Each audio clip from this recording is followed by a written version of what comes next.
ভাইরা বন্ধুরা, জন্য নবী দুনিয়াতে আগমনের বহু আগেই আল্লাহ পাক আসমানি কিতাবগুলার ভিতরে আমার নবীর আগমনের খবর আল্লাহ দেয়া দিছে রে বন্ধু।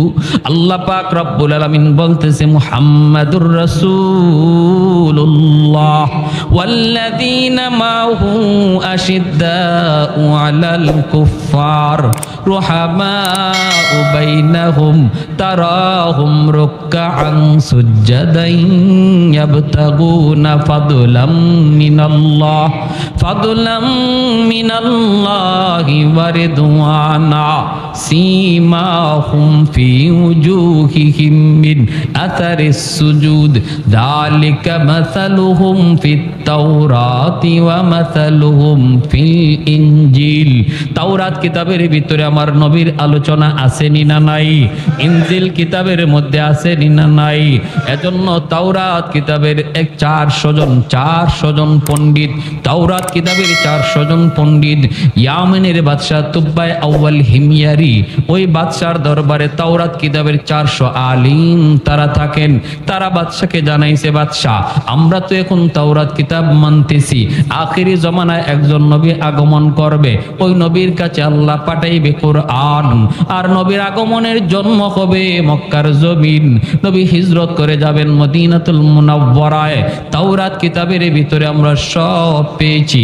এইবার ইয়ামেনের বাদশা তুব্বাই আউয়াল হিময়ারি কয়, আমার মন চায় মক্কা দেখব, মদিনা দেখব, তোমরা আমাকে একটু মক্কা দেখাইবানি।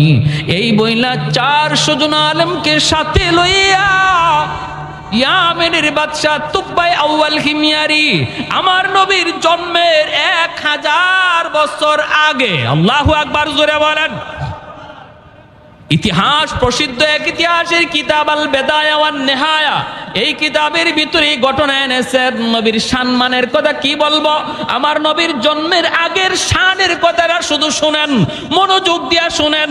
মানুষের সম্মান শুরু হয় জন্মের পর, মানুষের জীবনী আলোচনা হয় জন্মের পর, আর আমার আপনার নবীর জীবনী শুরু হয়ে গেছে জন্মের বহু বহু আগে। আল্লাহু আকবার।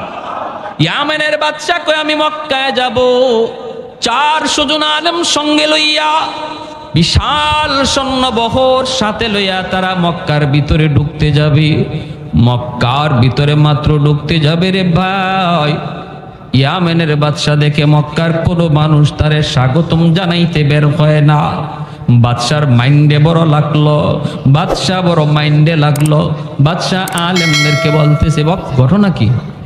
এতভাবে জানাইলাম, এত নিউজ দিলাম, আমি মক্কায় আসতেছি, তখনকার সময়ের সবচেয়ে ক্ষমতাধর বাদশা, এত বড় বিশাল বহর, মক্কার মানুষ বুঝি নাই, কেউ আমাকে সম্মান জানাইতে বের হয় না। 400 জন আলেম তখন বলতেছে, বাদশা জাহাপনা, মক্কার মানুষের কাছে একটা ঘর আছে, যেই ঘরের নাম হলো বাইতুল্লাহ, খানায়ে কাবা। ওই ঘরটা হলো পৃথিবীর সবচেয়ে সম্মানী ঘর, এই ঘরের সম্মান তাদের কাছে সবচেয়ে বড়। এজন্য এই ঘরকে পিছনে রেখে এরা কারো সম্মানে মক্কা থেকে বের হয় না, কারণ ঘরের চেয়ে সম্মানী এখনো কেউ দুনিয়াতে আল্লাহ পাঠায় নাই। অতএব আল্লাহর ঘরকে রেখে কারো সম্মানে ওরা মক্কা থেকে বের হয় না। তুব্বাই আউয়াল হিময়ারি কয়, আমার মাইন্ডে লাগলো, তাহলে আমি এই ঘর রাখবো না, যেই ঘর আমার সম্মানে বাধা হয়ে দাঁড়ালো। এসে গেল মক্কায় বাইতুল্লাহর ঘরে, আল্লাহর ঘরখানায় কাবার সামনে।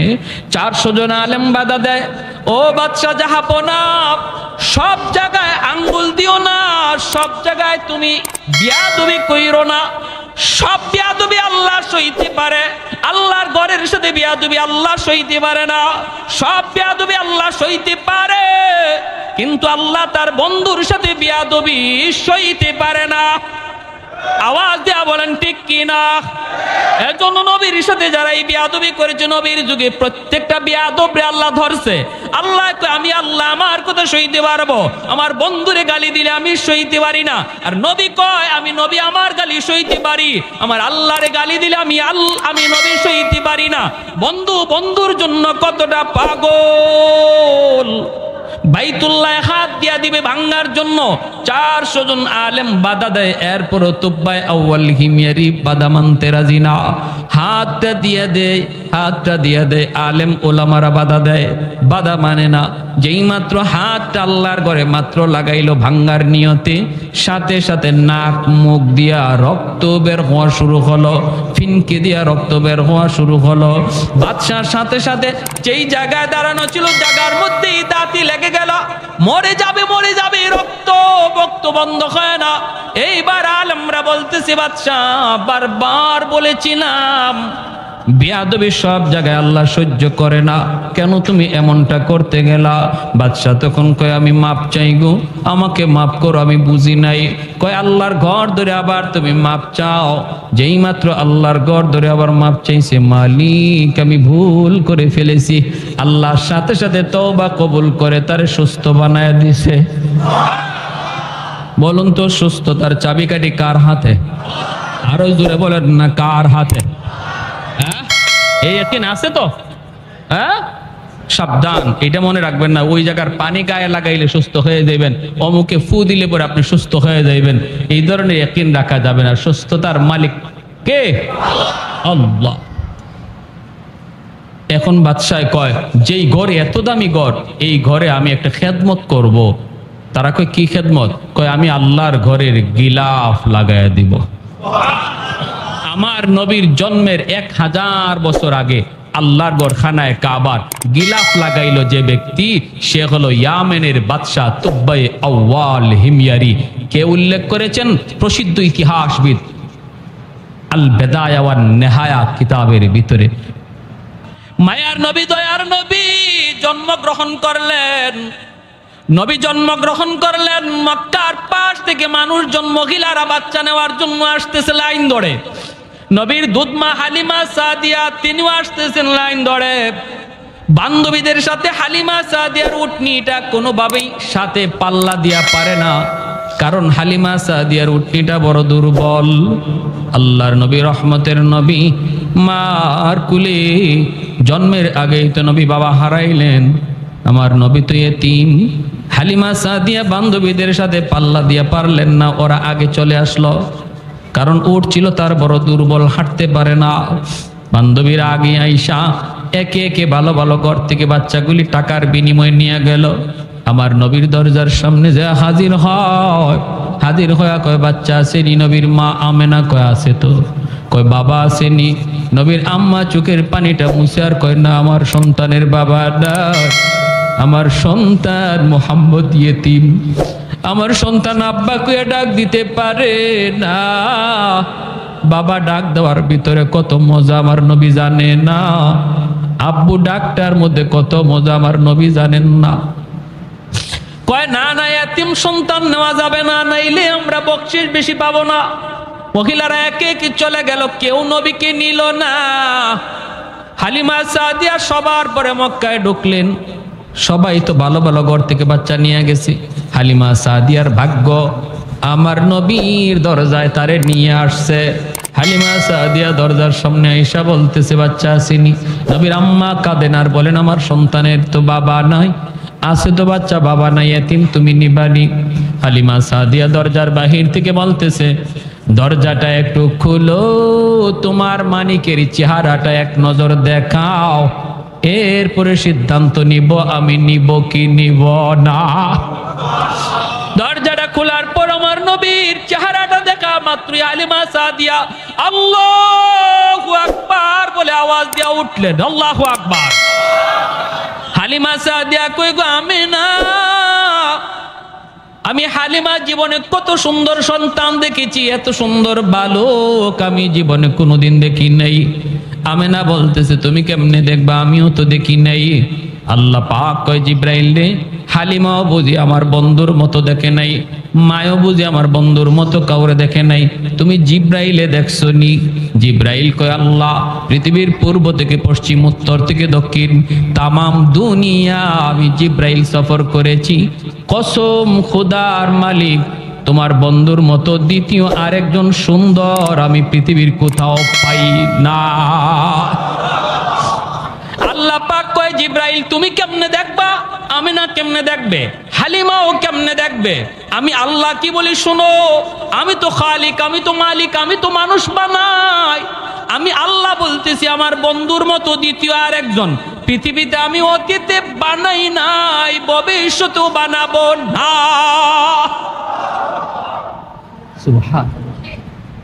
মা আহসানা মিনকা লাম তারা কাত্তু আইনি ওয়া আজমালা মিনকা লাম তালিদিন নিসাউ খুলিকতা মুবাররাআম মিন কুল্লি আইবিন কাআন্নাকা খুলিকতা কামা তাশাউ। এজন্য হযরত হাসান রাদিয়াল্লাহু তাআলা আনহু বলতেন, ওগো নবী, আপনার মতো এত সুন্দর কোন চোখ কোনদিন দেখে নাই, আপনার মতো এত সুন্দর কোন সন্তান পৃথিবীর মা জন্ম দেয় নাই। ওগো নবী, আপনার চেহারার দিকে তাকাইলে মনে হয় আল্লাহ আপনারে জিগায় জিগায় বানাইছে। আল্লাহ আপনার চেহারা বানাইবার সময় যেন আপনারে জিজ্ঞেস করেছে, বন্ধু আমার, তোমার চেহারা আমি আল্লাহ বানাবো, বন্ধু কেমনে বানাইলে তুমি খুশি একটু বলো। ওগো নবীজি, আপনার চোখ বানানোর সময় যেন আল্লাহ আপনাকে জিজ্ঞেস করেছে, বন্ধু কেমন চোখ তোমারে দিলে তুমি খুশি হও। নবী গো, আপনি যেভাবে চাইছেন যেন আল্লাহ আপনাকে এমন চক্ষুটাই দান করেছে। আপনার প্রতিটা অঙ্গের দিকে তাকাইলে মনে হয় আপনার মর্জি মতো আল্লাহ আপনারে বানাইছে, আর আমাদেরকে বানাইছে আল্লাহ তার নিজের মর্জি মতো, আর আপনারে বানাইছে যেন আল্লাহ আপনার মর্জি মতো। আমারে আপনারে যদি আল্লাহ কইতো, আমি আব্দুর রহিম আব্দুল করিম, তোমার চোখ কেমনে বানাবো, তোমার চোখটা কেমনে বানাইলে তুমি খুশি, আপনি তখন কি কইতেন? আমি হইলে কইতাম, আল্লাহ হরিণের মতো ডাগর ডাগর চোখ। না, বিভিন্ন কবিরা দেখবেন কবিতার মধ্যে তার প্রেমিকার কত গল্প করে, কত প্রশংসা করে, করতে করতে জানো আমার মাহবুবার চোখটা কেমন ছিল, হরিণীর মতো ডাগর ডাগর চোখ। তারপরে নাকটা ছিল খুব ধারালো, চুলগুলি ছিল এমন, তারপরে এমন কত প্রশংসা চেহারার। হযরত হাসান রাদিয়াল্লাহু তাআলা নবীজির একজন প্রসিদ্ধ সাহাবী, তিনি বহুত বড় কবি ছিলেন। তিনি বলতেছেন, খুলিকতা মুবাররাআম মিন কুল্লি আইবিন কাআন্নাকা খুলিকতা কামা তাশাউ। এতটা নিখুঁত ভাবে আল্লাহ আপনারে বানাইছে গো নবী, আপনার দিকে তাকাইলে মনে হয় আপনার মর্জি মতো আল্লাহ আপনারে বানাইছে। যেটা যেভাবে বানাইতে কইছেন আল্লাহরে, আল্লাহ যেন এইভাবে আপনারে বানাইয়ে দিছে। সুবহানাল্লাহ। এজন্য আল্লাহ বলে, জিব্রাইল আমার বন্ধুর মতো সুন্দর আরেকজন পাইবা কোত্থেকে? আমি বানাইলে তো পাইবা, আমি তো বানাই নাই, আমি আল্লাহ তো বানাই নাই, পাবা কোত্থেকে? সুবহানাল্লাহ। এজন্য নবীকে কোলে নিয়ে হালিমা সাদিয়া উটের পিটাইয়া বসছেন, আমার কিচ্ছু লাগবো না, আমি বাচ্চা লয়ে যাই। চেহারায় কয় অনেক কিছু, চেহারায় কয় বহুত নিয়ামত, চেহারায় কয় বহুত বরকতি বাচ্চা, বহুত বরকতি বাচ্চা। হালিমা সাদিয়ার স্বামী উটের পিঠে বসা, গিয়ে নিয়ে উঠছে পরে হালিমা সাদিয়ার স্বামী বলতেছে, হালিমা গো কিছু পাইছো? হালিমা সাদিয়া বলতেছেন, স্বামী গো চেহারা দেখো, কিছু না, চেহারায় মনে হয় আমরা সব পাইয়া গেছি, চেহারায় বোঝা যায় আমরা সব পাইয়া গেছি। আল্লাহ নবীকে কোলে নিয়ে হালিমা সাদিয়া উটের পিছে বসছেন, আর সামনে বসছেন তার স্বামী। এবার স্বামী উটকে পিটাইতেছেন। খাসাইসুল কুবরা নামক কিতাবের ভিতরে লিখেন আল্লামা জালালউদ্দিন সুয়ুতি রহমতুল্লাহ আলাইহি, পিঠে চাবুক দিছেন, উঠরে চল বাড়ি যাব, বাচ্চা তো পাইয়া গেছে। উট নড়ে না, চড়ে না, লড়েও না, পিটা খায়, উঠে কথা কয় না, আরো পিটায়, উট নড়ে না, চড়ে না। এইবার হালিমা সাদিয়া অবাক, স্বামী অবাক, ঘটনা কি? উট নড়ে না, চড়ে না, বসছে যে আর উঠেই না। এইবার উট আল্লাহর কাছে তার জবান চায়, জবান উঠে আল্লাহর কাছে জবান চায়, মালিক আমি তো হায়ওয়ান, তুমি আমার জবান দেও নাই, এতে আমার কোনো বাধা নাই, আপত্তি নাই, কোনো অভিযোগ নাই, মালিক তোমার মর্জি, কিন্তু আল্লাহ এই মুহূর্তে আমার একটু জবান খুলে দাও, আমি আমার মালিকের সাথে একটু কথা বলবো। কেন? আমি উট হাঁটতেছি না, নড়তেছি না। সাথে সাথে আল্লাহ উটের জবান খুলে দিয়েছে। উট ডাক দেয়া কয়, মালিক আমারে যতই মারো, যতই পিটাও, আমি কিন্তু নড়ব না, হাঁটবো না, কারণ তোমার পিছনে যে বসছে, তোমার বিবি যারে কুলে নিয়ে বসছে, তুমি তারে না চিনলেও আমি উট তারে চিনে ফেলেছি, আমি উট তারে চিনে ফেলেছি। ইনি রহমতের নবী সাইয়্যিদুল মুরসালিন, উনার খাতিরে আল্লাহ কায়নাত বানাইছে, আমারে বানাইছে, তোমারে বানাইছে। ওই রহমতের নবী যদি তোমার পিছনে বসে বেয়াদবি হয়, বেয়াদবি হয়, আমার রহমতের নবীর আগে বসাও, তুমি পিছনে যাও, আমাকে মারা লাগবে না, আঘাত করা লাগবে না, আমি দ্রুত দৌড়াইতে থাকব। হালিমা সাদিয়ার স্বামী ডাক দিয়া কয়, হালিমা গো, কারে লই আইছো? উঠে যারে চিনে। ও হালিমা, তুমি সামনে আসো। হালিমা সাদিয়া আমার নবীকে নিয়ে সামনে আইসা বসলেন। স্বামী পিছনে বসছে, উট আস্তে করে দাঁড়ায় গেছে। এইবার উঠে ডাক দিয়ে কই, মালিক একটা আবদার করি, আমার রহমতের নবী যেখানে যার উপরে চড়বে সেই পৃথিবীর শ্রেষ্ঠ হয়ে যাবে। আমার নবী আমার পিঠে উঠছে, আমি উট পৃথিবীর ভিতরে সবচেয়ে বড় ভাগ্যবান। আসার সময় আমি উটের লাগাম ছিল তোমার হাতে মালিক, এখন যেহেতু রহমতের নবী আমার পিঠে বসছে, নবীর নরম হাতে আমার উটের লাগামটা ধরায়া দাও, আমাকে পিঠা দেওয়া লাগবে না, আমি দ্রুত দৌড়াইতে থাকবো। আমার রহমতের নবীর নরম হাতে যেই উটের লাগাম ধরায় দিছি, উটের শরীরের মধ্যে আল্লাহ পাক বরকত দিয়া দিছে, শক্তি আল্লাহ দিয়া দিছে। বান্ধবীরা যারা আগে ওনারে ফালায়া বাড়ি যাওয়ার ছিল, মাঝ রাস্তায় যায় ওদেরকে ক্রস করে ফেলছে। বান্ধবীরা কয়, হালিমা গো, এই উটটা এত শক্তি আসলো কোত্থেকে? আসার সময় তোমার উটের কোনো শক্তি ছিল না, তোমার উট আমাদের সাথে হাইটা পারে নাই, এখন দেখা যায় তুমি আমাদেরকে ফালায় চলে যাইতেছ, এটা কি ওই উট নাকি অন্য কোন উট? হালিমা সাদিয়া চুকির পানি মুছে আর কয়, না রে বান্ধবীরা, এটা ওই উট, এটা কি আগের উটি, নতুন কোন উট নয়। যাবার সময় উটের লাগাম ছিল আমার স্বামীর হাতে, আর এখন উটের লাগাম হলো রহমতের নবীর হাতে। शाफ़िअ रूज़ जज़ा व ज़ा ख़तीबे अंबिया,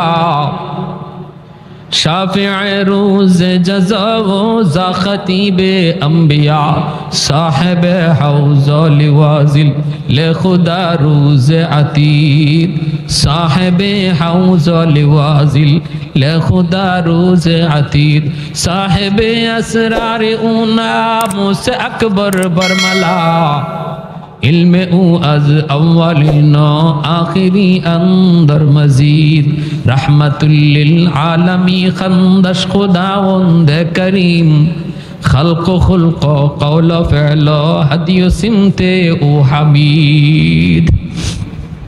जोरे बोली अल्लाहु अकबर। ওই নবী এখনো রওজায় শুয়ে শুয়ে আমার আপনার জন্য আল্লাহর কাছে কাঁদতেছে। ওই যে বুড়ি মা আমার নবী রাস্তায় কাটা বিছায় রাখতো, মায়ার নবী ফজরের সময় মসজিদে যাওয়ার সময় কাটাগুলি হাত দিয়ে সরায় সরায় নবী মসজিদে যাইতেন। নবী রাতের অন্ধকারে কাটা রাস্তার মধ্যে পুঁতে পুঁতে রাখতো। একদিন সর্বপ্রথম যেদিন নবী বুঝতে পারেন নাই, ওই দিন নবীর পায়ের তালা থেকে 40টা বিষাক্ত কাটা নবী বের করছেন। এরপরে রাতে নবী সতর্ক হইয়া মসজিদে যান, সতর্ক হইয়া কাটাগুলি সরাইয়া আমার নবী রহমতের নবী সরওয়ারে দু জাহান তিনি মসজিদে যান কাটাগুলি সরাইয়া। একদিন আমার নবী দেখেন রাস্তায় কাটা নাই। নবী জিজ্ঞেস করেন, আজকে রাস্তায় কাটা নাই কেন? মানুষজনকে, হুজুর আপনার প্রতি যেই মহিলা কাটা বেচাইতো সে অসুস্থ, বিছানায় পড়া, এজন্য আজকে রাস্তায় কাটা নাই। রহমতের নবী কয়, আমারে তোমরা নিয়ে যাও, আমি আমার বুড়ি মারে, অসুস্থ মারে দেখতে যাব। যেই মহিলা আমার নবীর পায়ে থেকে রক্ত ছড়াইলো, ওই মহিলা অসুস্থ হয়েছে, নবী তারে দেখতে বাড়িতে যাইতেছেন। জোরে কন্যা সুবহানাল্লাহ। আমরা হইলে বলতাম তাড়াতাড়ি মরে না কেন? আমরা হইলে বলতাম আজরাইল আসে না কেন? আবু জাহেল গর্তের মধ্যে পড়ে গেছে, মায়ার নবীকে মারার জন্য গর্ত বানাইছে আবু জাহেল। এই গর্তে আবু জাহেল লোক পাঠাইছে, কয় যা যায় আমার বাতিজা মুহাম্মদ রে বল তোমার চাচা আবু জাহেল অসুস্থ, বিছানায় পড়া। জানি আমার ভাতিজা অসুস্থতার খবর পাইলে পরে বন্ধু চিনে না, দুশ্মন চিনে না। দুশ্মন যদি অসুস্থ হয় ভাতিজা দেখতে যায়, তোমরা যা একটু বলো আমি অসুস্থ, ভাতিজা আমারে দেখতে আসবে। জীবনের শেষ চেষ্টাটা করে দেখি ভাতিজার কোনো ক্ষতি করা যায় কি না। জীবনে বহু চেষ্টা করছি, ভাতিজার ক্ষতি করতে পারি নাই। মরবার আগে দেখি ভাতিজার কোনো ক্ষতি করা যায় কি না। দরজার সামনে আবু জাহেল একটা গর্ত বানাইছে, বিশাল গর্ত। এই গর্তটা চাটাই দিয়ে ঘুরা রাখছে। আল্লাহর নবী তারে দেখতে আসবেন, আমার নবী তিনি জানবেন না।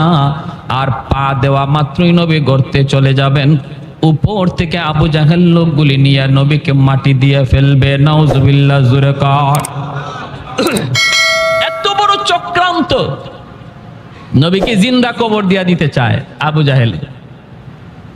আল্লাহ নবীর কাছে আবু জাহেলের লোকগুলি গেছে, যায় বলতেছে মুহাম্মদ তোমার চাচা আবু জাহেল খুব অসুস্থ।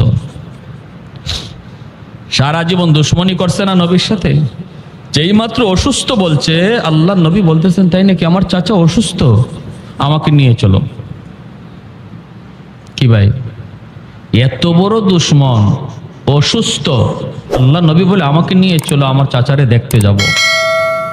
যে নবী আবু জাহেলের কাছে প্রায় 4000 বার দিনের দাওয়াত দিয়েছেন, এরপরও কপালে হেদায়েত নাই। কপালে কি নাই? হেদায়েত নাই। আমার হাতের মুঠে কি আছে মোহাম্মদ যদি বলতে পারো কালেমা পড়ে ফেলবো। আল্লাহ নবীকে আমি বলবো না, তোমার হাতের ভিতরে যা আছে এটাই বলে দিবে। আবু জাহেল কই, এটা আবার কি কও? বলে হয় এটাই কই। হয়তো ক দেখো, বলো তো বলাও তো, কও তো কেমনে কেউ আইবা। আল্লাহ নবী বলে বলো। বলা মাত্রই হাতের ভিতরে পাথরের কণা যে আসছিল, ওই কণা থেকে কালেমার আওয়াজ বের হয়ে গেছে। আবু জাহেল এইভাবে নিক্ষেপ করেছে পাথরের কণাগুলি, সর। আমার হাতের ভিতরে তাই কেউ মোহাম্মদের নাম কয়। পাথরে আবু জাহেল চিনল না, পাথরের কণাগুলি চিনল। ঠিক কিনা জোরে বলেন। হাতের ভিতরে পাথরের কণা নবীকে চিনল, আবু জাহেল চিনল না। ওই আবু জাহেল যখন গর্ত বানায় মানুষগুলারে পাঠায় দিল, আল্লাহর নবী বলেন আমাকে নিয়ে চলো, আমি চাচাকে দেখতে যাব। ভাইরা আমার, আল্লাহ নবী রওনা দিয়া দিলেন। এইদিকে নবী তো জানেন না, আমার নবীকে আল্লাহ পাক জিব্রাইল পাঠাইয়া জানায়া দিলেন। আল্লাহ পাক বলেন জিব্রাইল, আমার বন্ধু তো জানে না আবু জাহেল যে অসুস্থ নয়, অসুস্থ মানুষের ভান ধরে বিছানায় পড়ছে, গর্ত বানায় রাখছে দরজার সামনে, এই খবর তো আমার বন্ধু জানে না। ও জিব্রাইল, তাড়াতাড়ি যায় আমার বন্ধুকে যায় বলো সামনে যেন আর কদম না দেয়। যদি সামনে কদম দেয় তাহলে কিন্তু গর্তের ভিতরে পড়ে যাবে। আল্লাহর নবী আর কিছুক্ষণ হাঁটলে পরে তিনি গর্তে পড়ে যাইতেন। এমনি জিব্রাইলে আমিন আয়েশা বলতেছে, মায়ার নবী গো, আর সামনে কদম দিবেন না গো নবী, আপনার চাচা আবু জাহেল অসুস্থ নয়, অসুস্থ মানুষের ভান ধরছে।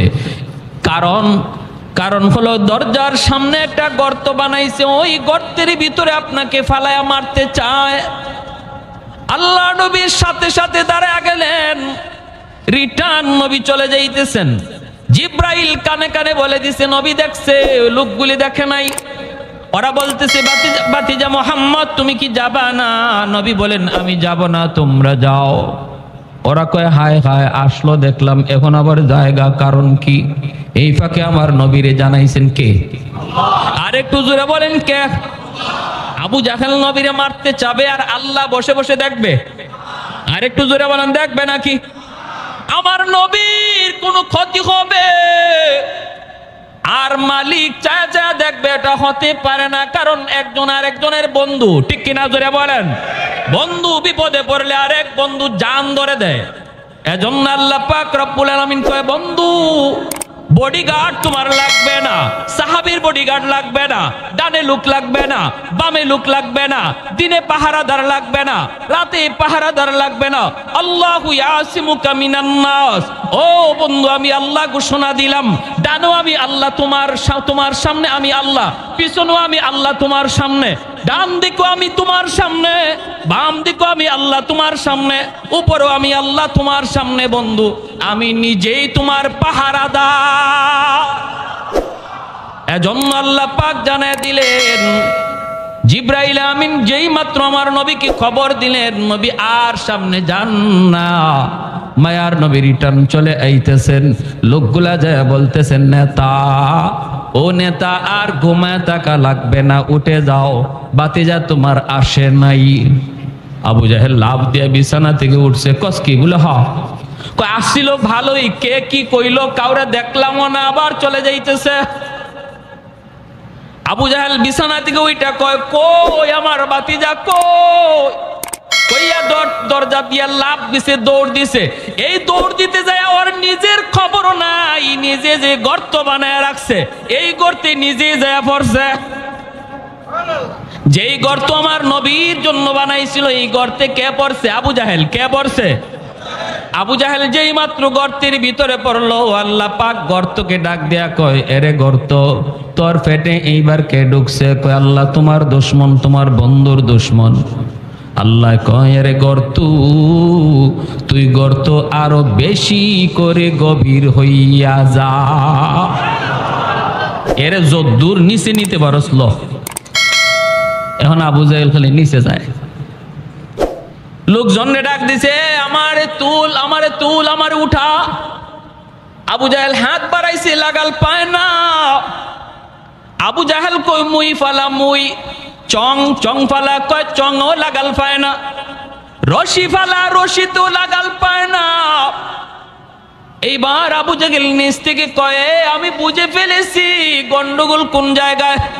আমি তো এত বড় গর্ত বানাই নাই, আমার বাতিজারে মারার জন্য আমি এত গভীর গর্ত বানাই নাই রে।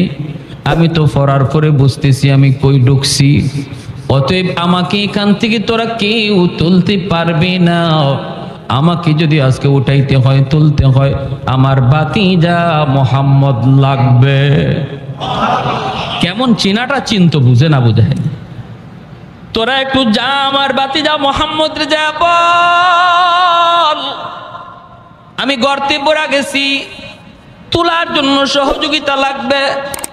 লোকগুলা দৌড়ে আমার নবী, রহমতের নবী, মায়ার নবী, খুলুকে আযীমের অধিকারী নবী, উত্তম চরিত্রের অধিকারী নবীর দরবারে লোকগুলা হাজির হয়ে বলতেছে, মুহাম্মদ, তোমার চাচা আবু জাহেল।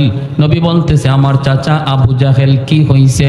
কয়, গর্তের ভিতরে পড়ে গেছে, এখন তো তারে আমরা তুলতে পারি না, রশি দিয়েও লাগাল পাই না, চং লাগায়ও লাগাল পাই না, এখন তো তোলবার কোনো উপায় দেখি না। আমাদেরকে পাঠাইছে তোমাকে নেওয়ার জন্য, তুমি না গেলে বুঝি তারে তোলা সম্ভব হবে না।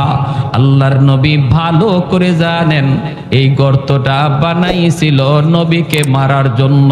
এটা জানার পরেও আমার মায়ার নবী, খুলুকে আযীমের অধিকারী নবী কয়, আমাকে নিয়ে চলো, আমার চাচারে গর্ত থেকে তুলতে আমি নবী সাহায্য করব। আল্লাহু আকবার।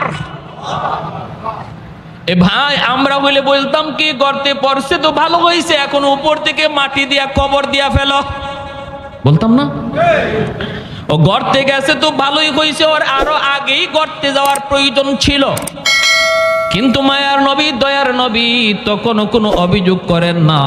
আমার নবী তখনও বলেন না আমি কেন যাব, এই গর্ত তো আমার জন্য বানাইছিল, এমন কোথাও রহমতের নবী বললেন না।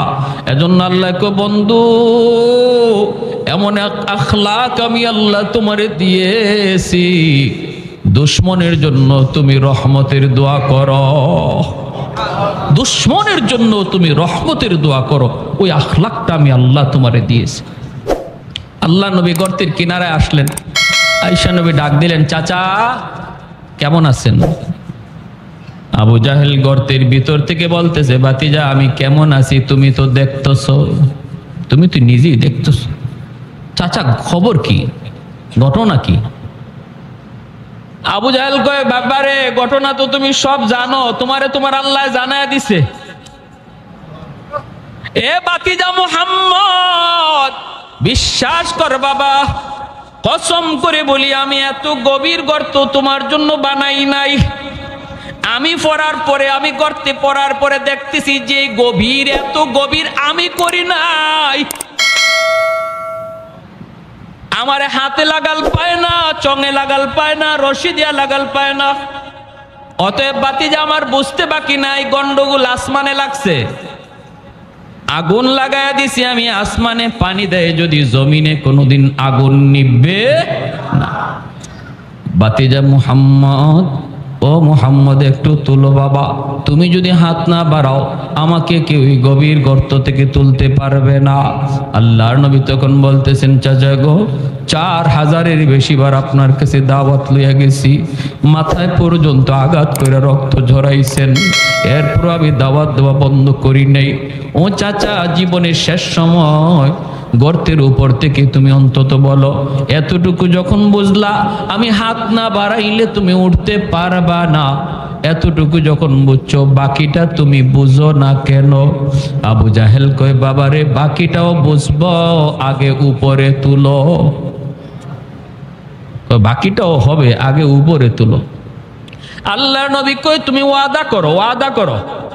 আবু জাহেল গর্তের ভিতর থেকে বলতেছে, আমি ওয়াদা করলাম এইবার আমার রহমতের নবী, মায়ার নবী, তার নবুতি হাত মুবারক বাড়ায় দিছেন। আল্লাহ পাক ডাক দেয়া কয়, রে গর্ত, এইবার তোর দিকে আমার মায়ার নবীর নবুতি হাত, রহমতের হাত চলে এসেছে। আমার নবীর বরকতি হাত যেখানে লাগে সেখানেই বরকতের ছোঁয়া লেগে যায়। তোর দিকে আমার বন্ধুর বরকতি হাত বাড়ায় দিছে রে গর্ত, আর আবু জাহেল নিচে লাগবি না, উপরে উঠে আমার বন্ধুর হাতের সাথে হাত মিলায়া দে। লিফটের মতো আবু জাহেলকে গর্তের ভিতর থেকে উপরে উঠাইতে লাগলো। আমার নবী, রহমতের নবী, মায়ের নবীর হাত মোবারক আবু জাহেল ধরলো, নবীজি টান দিয়া উপরে উঠে ফেললেন। আল্লাহু আকবার। এইবার নবী বলতেছেন, চাচা গো, এবার বলুন, কালেমা পড়ুন, কালেমা পড়ুন। আবু জাহেল তখন বলতেছে, ভাতিজারি, তুমি যে এত বড় জাদুকর আমি আগে জানি না। নাউজুবিল্লাহ। আরো আস্তে, আর একটু জোরে, আর একটু জোরে, নাউজুবিল্লাহ। কই, তুমি যে এত বড় জাদুকর এটা আমি আগে জানি না। আল্লাহ নবী বলতেছেন, চাচা বুঝি কপালে তোমার হেদায়েত নাই। ইন্নাকা লা তাহদি মান আহবাবতা ওয়ালাকিন্নাল্লাহ ইয়াহদি মান ইয়াশা। আল্লাহ বলে, বন্ধু, তুমি যারে চাও তারে তুমি হেদায়েত দিতে পারবা না, হেদায়েত দেওয়ার মালিক হলাম আমি আল্লাহ। হেদায়েত দেওয়ার মালিক কে? আর একটু জোরে বলেন কে? এজন্যই মায়ার নবীর সবচেয়ে মায়ার চাচার নাম হলো আবু তালিব। আবু জাহেল কিন্তু নবীর এত মায়ার চাচা না, আবু জাহেল নবীর আপন চাচাও না। আমার নবীর আপন চাচা হলো আবু লাহাব, নবীর আপন চাচা হলো আবু তালিব, নবীর আপন চাচা হলেন হযরত আব্বাস রাদিয়াল্লাহু আনহু। আবু তালিব নবীর উপরে ঈমান আনে নাই, কিন্তু আমার নবীকে এত মায়া করছেন, যত জীবন আবু তালিব জীবিত ছিলেন আমার নবীর গায়ে টুকা দেওয়ার মতো সাহস বেঈমান করে না, এত আদর করছেন। শিয়াবে আবি তালিব 2 বছরের জন্য আমার নবী, নবীর পরিবারকে কারাগারে বন্দী করে রাখলো ওরা, মক্কার কাফিররা। 2 থেকে 2.5 বছর নবী বন্দী ছিলেন, একা না, গোটা পরিবারটা। এবং নবীর সাথে নবী পরিবারের লোক যারা মুসলমান হয় নাই এরাও বন্দী ছিল, এর মধ্যে আবু তালিবও বন্দী। অথচ আবু তালিব কিন্তু মুসলমান হন নাই, কিন্তু নবীর সঙ্গ দেওয়ার কারণে, নবীর পক্ষে থাকার কারণে এরা আল্লাহ নবীর চাচা আবু তালিব সহ কারাগারে বন্দী করে ফেললো, একটা জায়গায় অবরোধ করে ফেললো, বাহির থেকে খানা পানি কিছুই দেয় না।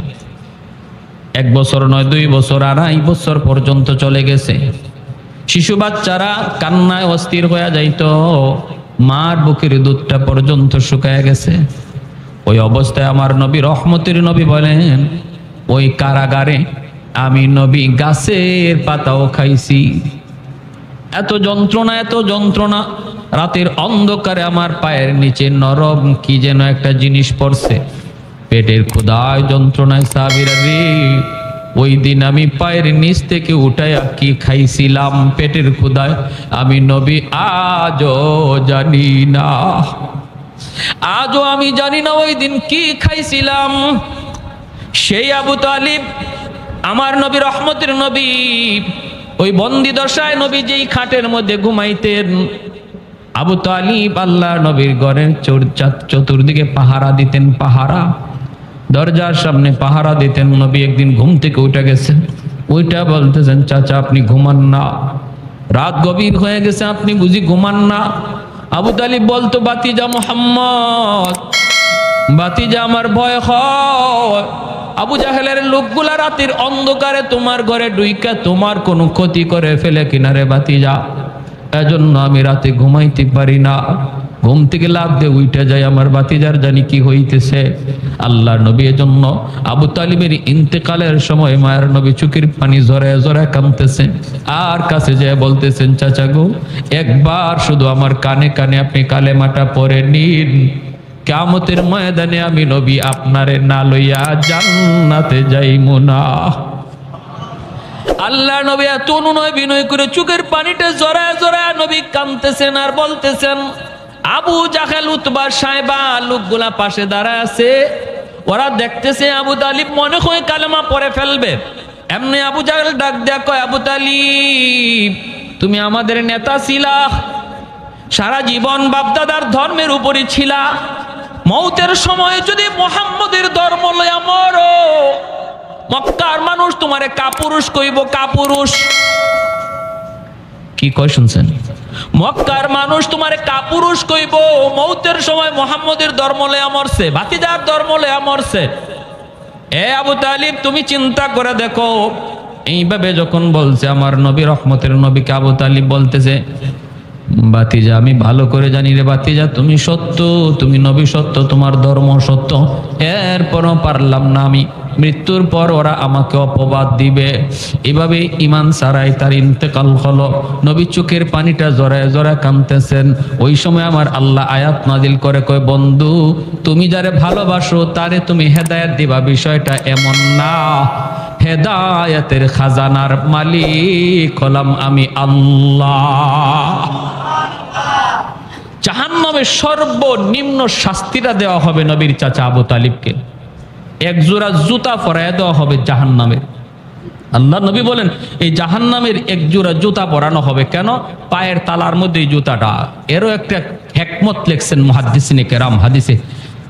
আবু তালিবের শরীরের এমন কোন জায়গা বাকি ছিল না যেখানে আমার নবীর পবিত্র দেহের ছোঁয়া লাগে নাই। আদর করতে গিয়ে ছোট্টবেলা থেকে আমার নবীরে আদর করতে গিয়া নবীর দেহটা তার দেহে লাগে নাই, এমন কোন জায়গা বাকি ছিল না, শুধুমাত্র পায়ের তালা ছাড়া, শুধুমাত্র পায়ের তলা, পায়ের তলাটা ছাড়া বাকি সব জায়গায় নবীর দেহের ছোঁয়া লাগছে। এজন্য জাহান্নামের আগুন ধরতে পারে না। পায়ের তালার মধ্যে যেহেতু নবীর ছোঁয়া লাগে নাই, এজন্য আল্লাহ জাহান্নামের দুটা জুতা পরাইয়া দিবে। এতে করেই মাথার মগজ, ভাত যেভাবে টকবক করে, ভাত যেভাবে টকবক করে ওই রকম মাথার মগজ টকবক করবে। নবী বলেন এটাই জাহান্নামের সর্বনিম্ন শাস্তি, যে শাস্তিটা আল্লাহ আমার চাচা আবু তালিবকে দিবে, এটা সর্বনিম্ন। সর্বনিম্ন শাস্তিটা যদি এমন হয় যে জুতার গরমে পায়ের মাথার মগজ টকবক করে, তাহলে এর চেয়ে কষ্টের শাস্তিটা কেমন হইতে পারে? আল্লাহু আকবার। আল্লাহ তুমি আমাদেরকে জাহান্নামের আযাব থেকে বাঁচাও, আল্লাহ হেফাজত করো, সবাই বলে আমিন। ওয়া ইন্নাকা লাআলা খুলুকিন আযীম। এজন্যই আল্লাহ পাক রব্বুল আলামিন বলে বন্ধু তোমাকে আমি আল্লাহ খুলুকে আযীমের অধিকারী করেছি। বন্ধু এত সুন্দর আখলাক, এত সুন্দর ব্যবহার আমার নবীর ছিল। ভাইরা বন্ধুরা এত সুন্দর কেন সুন্দর হবে না? কারণ তিনি কুল কায়নাতের মধ্যে শ্রেষ্ঠ। যেই নবীর আগমনের উসিলায় আল্লাহ কায়নাতকে সাজাইছে, যেরকম সুবহানাল্লাহ, আসমান আল্লাহ সাজাইছে নবীর কারণে, জমিন আল্লাহ সাজাইছে নবীর কারণে, আমাকে আপনাকে সাজায় রাখছে আল্লাহ নবীর কারণে। জোরে কন্যা সুবহানাল্লাহ। ভাইরা বন্ধুরা, জন্য নবী দুনিয়াতে আগমনের বহু আগেই আল্লাহ পাক আসমানি কিতাবগুলার ভিতরে আমার নবীর আগমনের খবর আল্লাহ দেয়া দিছে রে বন্ধু। আল্লাহ পাক রব্বুল আলামিন বলতেছে, মুহাম্মাদুর রাসূলুল্লাহ ওয়াল্লাযীনা মাহু আশিদ্দাউ আলাল কুফফার রুহামাউ বাইনাহুম তারাহুম রুকআন সুজ্জাদান ইয়াবতাগুনা ফাদলাম মিনাল্লাহি ওয়া রিদওয়ানা সীমাহুম ফি উজুহিহিম মিন আথারিস সুজুদ যালিকা মাসালুহুম ফিত তাওরাতি ওয়া মাসালুহুম ফিল ইনজিল। তাওরাত কিতাবের ভিতরে আমার নবীর আলোচনা আসেনি না নাই? ইনজিল কিতাবের মধ্যে আসেনি না নাই? এজন্য তাওরাত কিতাবের 400 জন পণ্ডিত, তাওরাত কিতাবের 400 জন পণ্ডিত ইয়ামেনের বাদশা তুব্বাই আউয়াল হিময়ারি, ওই বাদশার দরবারে তাওরাত কিতাবের 400 আলিম তারা থাকেন। তারা বাদশাকে জানাইছে, বাদশা আমরা তো এখন তাওরাত কিতাব মানতেছি, আখিরি জমানায় একজন নবী আগমন করবে, ওই নবীর কাছে আল্লাহ পাঠাইবে কোরআন, আর নবীর আগমনের জন্ম হবে মক্কার জমিন, নবী হিজরত করে যাবেন মদিনাতুল মুনাওয়ারায়। তাওরাত কিতাবের ভিতরে আমরা সব পেয়েছি। এইবার ইয়ামেনের বাদশা তুব্বাই আউয়াল হিময়ারি কয়, আমার মন চায় মক্কা দেখব, মদিনা দেখব, তোমরা আমাকে একটু মক্কা দেখাইবানি।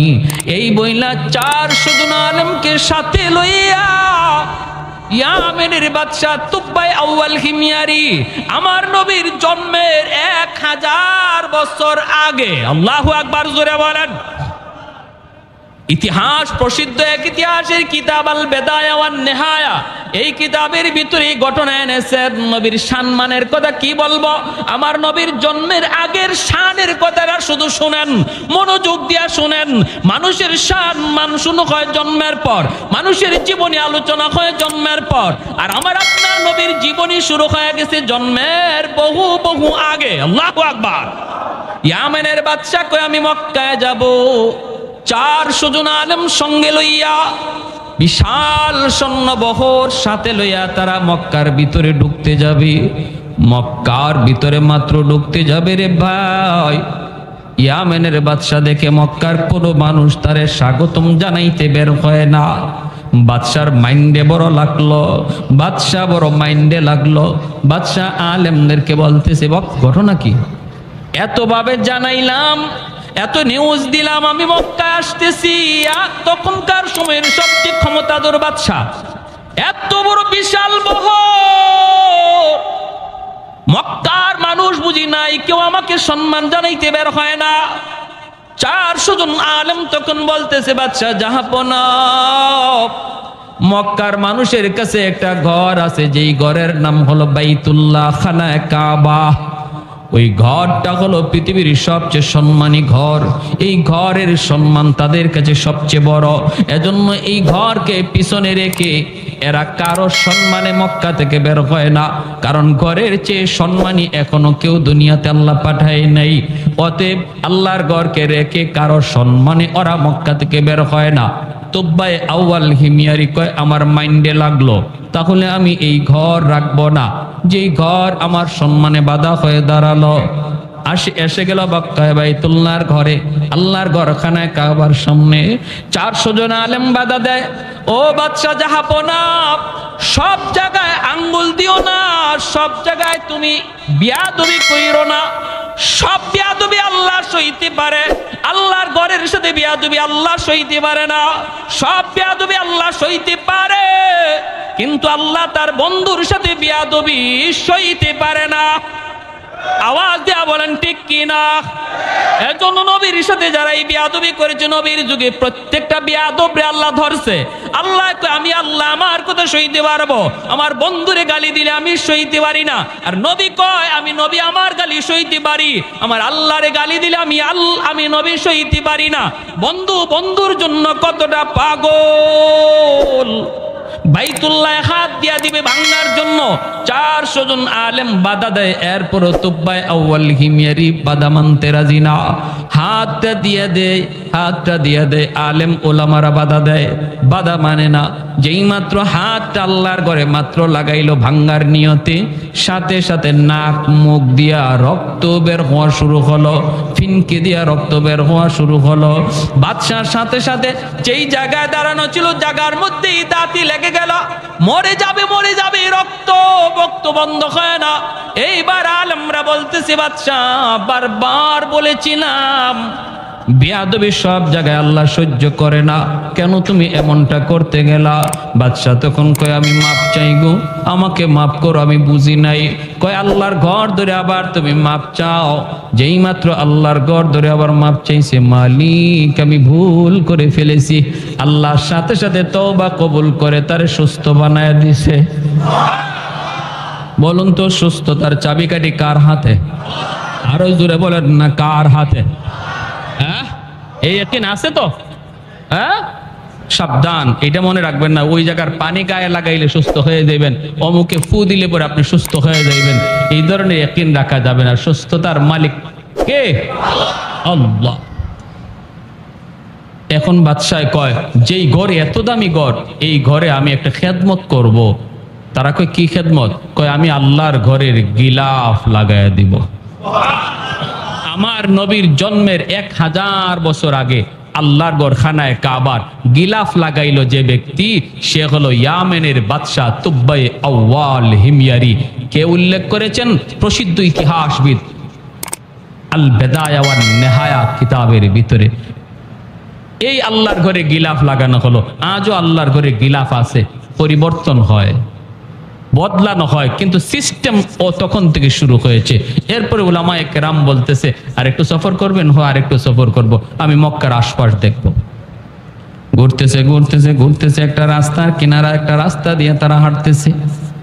এইবার রাস্তাটা যাওয়া মাত্রই দেখা যায় 400 জন আলেম একজন আরেকজনকে লক্ষ্য করে বলতেছে, দোস্ত রাস্তার কন্ডিশন দেখে মনে হয় এই রাস্তাটা বুঝি আমরা ভালো করে চিনি। রাস্তার বিবরণ তাওরাত কিতাবের মধ্যে এসেছি। কোন রাস্তা? কয় নবীজি যেই রাত্রে মক্কা থেকে মদিনায় হিজরত করবেন যেই রাস্তা দিয়া, এই রাস্তাটা কেমন হবে, কন্ডিশন কেমন হবে, ওই রাস্তার বিবরণ আল্লাহ তাওরাত কিতাবে উল্লেখ করেছেন। শুধু আমার নবীর কথা তাওরাতে না, নবী যে রাস্তা দিয়া হিজরত করে মদিনায় যাবেন ওই রাস্তাটা কেমন হবে, এই কথাগুলিও আল্লাহ তাওরাত কিতাবে উল্লেখ করেছে। 400 জন আলেম একজন আরেকজন কয় দোস্ত একটু দেখ, তাকায় দেখ কিতাবের সাথে মিলে কিনা। কয় 100% মিলে গেছে, এই সেই রাস্তা, হিজরতের রাস্তা। তাহলে আর থামা যাবে না, চলতে থাকো, মদিনা পর্যন্ত আমরা যাব। তখন তো মদিনায় কোনো ঘর নাই, বাড়ি নাই, মদিনায় কোনো ঘর নাই, বাড়ি নাই, কিন্তু তারা বলতেছে আমরা মদিনা পর্যন্ত যাব।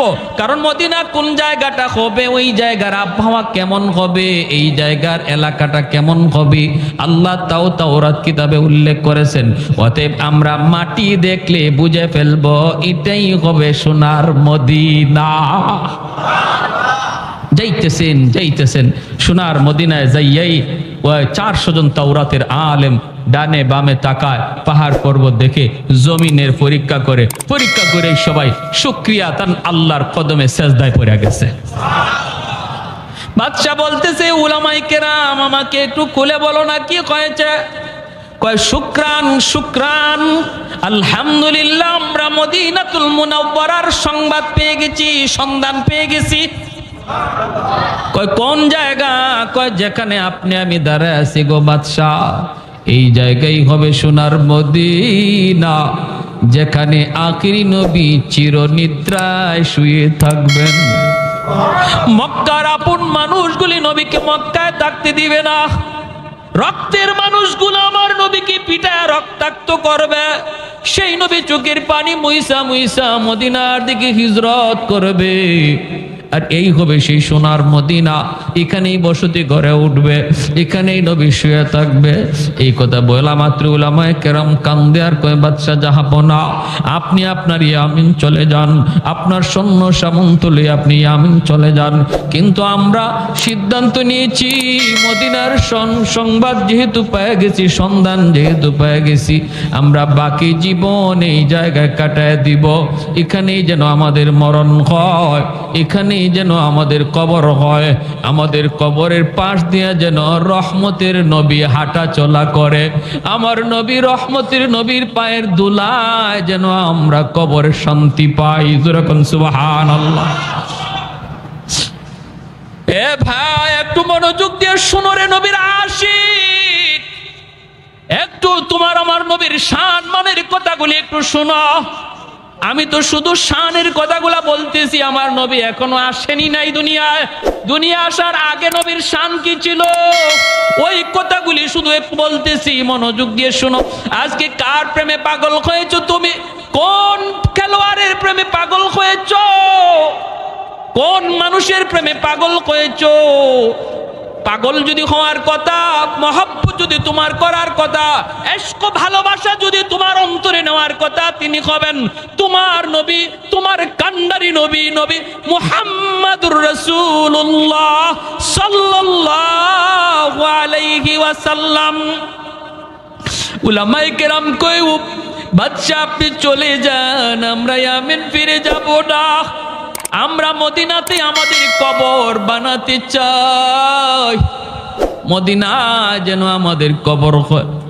বাদশা বলতেছে, আমারও তো মন চায় আমার কবরটাও মদিনায় হোক, কিন্তু আমি তো ইয়ামেনের বাদশা।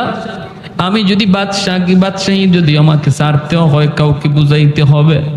কি করব? আমি ইয়ামেন চলে যাই, তোমরা এখানে থাকো, আমি তোমাদের জন্য 400টা ঘর বানিয়ে দিয়ে যাই। বাদশাহ 400 জন আলেমের জন্য 400টা ঘর বানায় দিল। একটা ঘর বাদশাহ আলাদা করে বানাইতেছে মনের মাধুরী দিয়া। এত সুন্দর করে বাদশাহ একটা ঘর বানাইতেছে। 400 জন আলেম ডাক দিয়া কই, বাদশাহ যাব না, এই ঘরটা তুমি কার জন্য বানাও? এই ঘর তুমি কার জন্য বানাও? বাদশাহ চোখের পানি মুছে আর কয়, আমার রহমতের নবী যখন মক্কা থেকে মদিনায় হিজরত করবে, মদিনায় তোর কোনো বাবা থাকবে না, তার কোনো ভাই বোনাপন বলতে কেউ থাকবে না, মদিনায় তার কোনো ঘর থাকবে না, বাড়ি থাকবে না। মায়ার নবীর জন্য আমি তার জন্মের 1000 বছর আগে মদিনায় ঘর বানায়া দিয়া গেলাম, যেন হিজরত করে আমার নবী মদিনায় আসার পর কারো বাড়িতে যাইতে না হয়, কারো ঘরে ঢুকতে না হয়, নবী যেন নিজের ঘরে ঢুকতে পারে। এই ঘরটা মনের মাধুরী দিয়া বাদশা বানায় দেয়, আর ঘরটার তালা দিয়া চাবিটা আমির সাহেবের হাতে বুঝায় দেয়।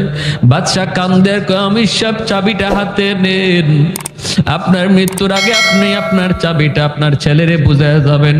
ছেলেরে বলবেন সে যেন তার ছেলের হাতে বুঝায় দেয়া যায়, তারে বলবেন সে যেন বুঝায় যায়। এইভাবে এই চাবির প্রকৃত মালিক হলেন রহমতের নবী, মায়ার নবী।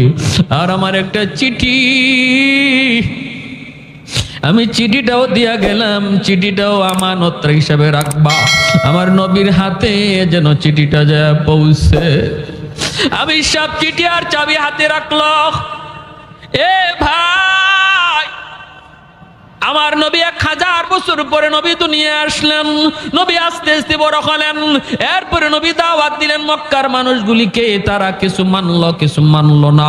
নবীকে মক্কায় থাকতে দিল না, বের করে দিল। আমার নবী রাতের অন্ধকারে মক্কা ছেড়ে বের হয়ে চলে আসতেছেন। মক্কার কাছাকাছি আইসা নবী মক্কার দিকে তাকায় চোখের পানি ঝরায় নবী কান্দে আর কয়, এরে মক্কা, আমি তোমার কুলে ছোট থেকে বড় হয়েছি, আমি তোমার মাটিতে কত দৌড়ি করেছি, কত খেলাধুলা করেছি। আজকে আমার আপন মানুষগুলা আমাকে আমার জন্মভূমিতে থাকতে দিল না, আমার মায়ার মানুষগুলা, আমার রক্তের মানুষগুলা আমার মায়ার দেশে আমাকে থাকতে দিল না। নবী যখন চোখের পানি জোরে জোরে কান্দে, আল্লাহ পাক জিব্রাইল পাঠায় দিছে, জিব্রাইল আমার বন্ধুরে যা বলো আর যেন না কান্দে, আমি আল্লাহ সইতে পারি না। আমার বন্ধুরে যা বলো, আমি আল্লাহ ওয়াদা দিলাম জন্মভূমির দিকে তাকায় যেন বন্ধু চোখের পানি না জড়ায়। আমি জানি তার যে দেশের প্রতি, জন্মভূমির প্রতি বন্ধুর মায়া লাগতেছে। যায় তুমি সুসংবাদ দাও, অল্প দিনের ভিতরে আমি মদিনা থেকে আবার তার জন্মভূমিতে তারে ফিরিয়ে দিব। যায় বলো বন্ধু যেন না কাঁদে, তার চোখের পানি আমি আল্লাহ সইতে পারি না। আল্লাহ নবী রহমতের নবী মক্কা আসলেন। নবীজি কুবা এলাকায় সর্বপ্রথম অবস্থান করলেন। এখন যে মসজিদে কুবা, এখানে নবী সর্বপ্রথম মসজিদ বানাইলেন। আর নবী ঘোষণা দিলেন, এই কুবা মসজিদে যে 2 রাকাত নামাজ পড়বে আল্লাহ তারে কবুল একটা উমরা হজের সওয়াব দান করবেন। এই কুবা এলাকাটা হলো আমার নবীর বাবা আব্দুল্লাহর নানার বাড়ি। এই জায়গাটাতে আমার নবীর কিছু আত্মীয় স্বজন ছিল। এজন্য কুবা এলাকায় নবী সর্বপ্রথম অবস্থান করলেন, মসজিদ বানাইলেন। মদিনা থেকে মানুষ নবীকে সুস্বাগতম জানানোর জন্য কুবার দিকে রওনা দিছে। সবাই কুবার দিকে রওনা দিছে। এইদিকে ওই আমির সাহেবের হাতে ইয়ামেনের বাদশার দেওয়া যে চিঠিয়ার চাবি ছিল, এই চিঠিয়ার চাবি আমানত হিসাবে আস্তে আস্তে হাত পর হাত, এক হাত থেকে আরেক হাত হইতে হইতে সর্বশেষ আমির সাহেবের বংশের যেই লোকটার কাছে সর্বশেষ এই চিঠিয়ার চাবি এসে পৌঁছলো, তার নাম হলো আবু আইয়ুব আনসারী রাদিয়াল্লাহু আনহু। সর্বশেষ এই চিঠিয়ার চাবি হযরত আবু আইয়ুব আনসারী রাদিয়াল্লাহু তাআলা আনহুর হাতে এই চিঠিয়ার চাবি এসে পৌঁছলো। মদিনার মানুষজন কুবার দিকে যায়। মানুষেরা কয়, আবু আইয়ুব তুমি কি যাইবা না নবীকে আগামতে? আবু আইয়ুব আনসারী কয়, তোমরা যাও, আমি একটা ঘর মোছামুছি করতেছি, পরিষ্কার করতেছি। বলি ঘর কার ঘর? কয় বুঝবা সব পরে সব তোমরা জানবা, তোমরা যাও। আমার মন বলে তোমরা নবীকে যে খুঁজে তালাশ করো, আর আমার নবী আমাকে খুঁজতে এখানে আসবে। আমার মন বলে মায়ার নবী আমাকে খুঁজতে এখানে আসবে, কারণ আমার আল্লাহ অবশ্যই তার বন্ধুকে জানায় দিছে, বন্ধু তোমার ঘর রেডি আছে, এখনো ওই ঘরের তালা কেউ খুলে না, সবার আগে তুমি যায় তালা খুলবা। আল্লাহ নবী রহমতের নবীর কাছে মদিনার মানুষজন যা বলতেছে, নবী গো আমার বাড়িতে আপনি আগে উঠুন। ওগো নবী আমার অতটা বাড়ি আছে, এতটা ঘর আছে, থাকার কোনো সমস্যা নাই। আল্লাহ নবীকে যার যার বাড়িতে নেওয়ার জন্য সবাই পাগল পারা হয়ে গেল।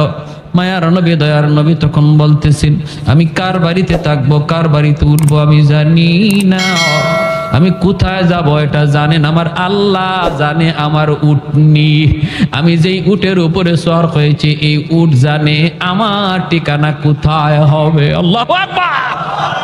कौनैन मुख्तार खुदा तुमको बनाया, कौनैन मुख्तार खुदा तुमको बनाया, उम्मत का निगाहबान खुदा तुमको बनाया, उम्मत का निगाहबान खुदा तुमको बनाया। मौला मेरा आका मेरा रहमत की नबी है, ताजदार मदीना है तुम्हारे अरबी है, ताजदार मदीना है तुम्हारे अरबी है। अशजार ने देते हैं नबूवत के शहादत, तशकीक कमर में है तो अंगुल की इशारात। আমার নবীর আঙ্গুলের ইশারায় চাঁদ 2 টুকরা ওইসেনি না ওইসে না। আল্লাহুম্মা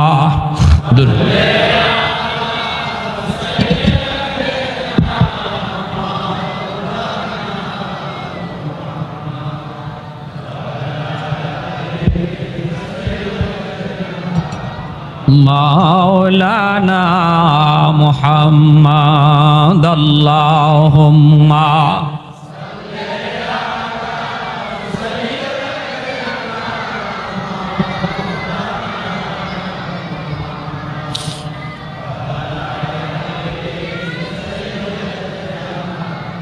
মাওলানা মুহাম্মদ।